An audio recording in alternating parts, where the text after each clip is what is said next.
అమ్మ చేతి వంట ఎంత బాగుంటుంది. ఎవరికైనా వాళ్ళ అమ్మ చేసే వంటలు అద్భుతంగానే ఉంటాయి.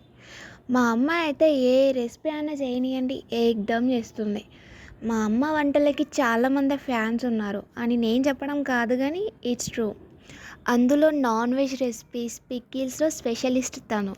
మనకి ఏం కావాలన్నా నో చెప్పకుండా చేసి పెట్టేది ఒక అమ్మ మాత్రమే. ఏంటి అమ్మ గురించి చాలా పొగిడిస్తున్నా కదా. అయినా అమ్మని పొగడాలి అంటే అక్షరాలే సరిపోవు మనకి. మన లైఫ్లో ఎప్పుడు మనతో ఉండే బెస్ట్ ఫ్రెండ్ తను మాత్రమే.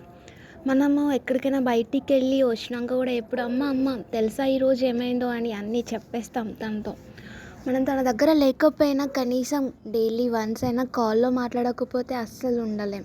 అమ్మతో కబుర్లు చెప్పుకుంటూ చేసే ఏ పనైనా కూడా ఆనందాన్నే ఇస్తుంది మనకి. ఇంతకీ మా మమ్మీ ఏం చేస్తుంది అనుకుంటున్నారా? సోరకాయ గారెలు. నాకు సోరకాయ కర్రీ అంటే అస్సలు నచ్చదు కానీ సోరకాయ గారెలు అయితే మస్తు ఇష్టంగా తింటా. బాయ్ బాయ్, నెక్స్ట్ వీడియోలో మళ్ళీ కలుద్దాం.